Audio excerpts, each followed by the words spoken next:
This podcast is sponsored by Scispot, the best tech stack for modern biotech.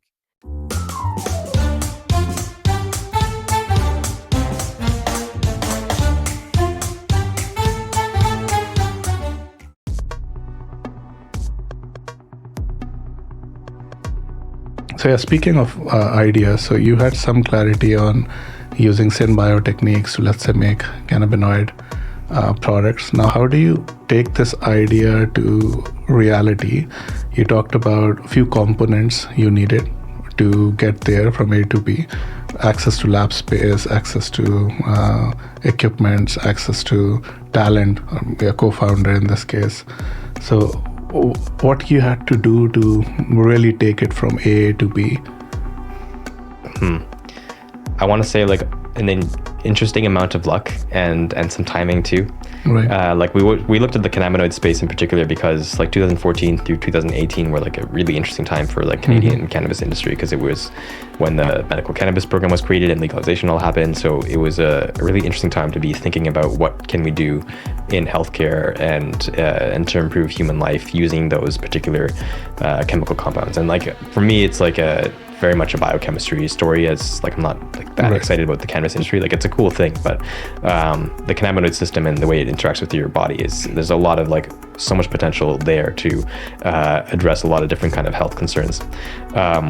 But the getting from A to B, like from the idea all the way to like an actual, product and something that people are willing to pay money for, was like a million different steps, and all of them were like quite complicated and often quite lucky in terms of how we found solutions to them, because we started out with almost a basic research question. Like there wasn't like established bodies of research that were looking at the cannabinoid system and how like it works in a yeast cell, let's say, right? That was all of our own work that we had to do ourselves to figure out if these enzymes are going to work, how to engineer them, how to like create a system of doing that, and how to do the fermentation, all this other stuff. We had to figure out all of that ourselves. And I think we were extremely lucky to have our investors supporting us and like being able to raise more capital, even though we were always at like such an early stage, especially when we were getting started. It's just like, really like basic research. Like it's surprising how I think part of me is like surprised by it, because it's very much outside the norm for an investor to look at basic research and invest, in it as a company.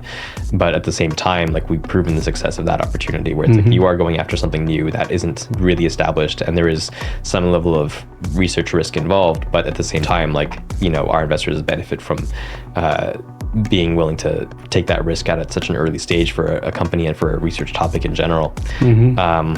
And that journey just continued, I guess, over the course of like, the last like 10 years essentially of doing that research, getting a lot of that basic R&D done, and then eventually like starting to see like incremental yield improvements from our yeast strains, and just having that work its way up to becoming a point where it's like, okay, we can start to commercialize, think about commercializing this technology. I think in the end, it took a lot more time and also a lot more capital than maybe we expected it to. Or everyone I think always wishes that it took less time and less capital to achieve something of value, but we got there eventually. And I think it was through a mix of like the right support in terms of capital, and also the core team members and the people who had worked on the project that actually like, put a lot of their time and thought and creativity into finding solutions for the types of scientific challenges that we were looking at.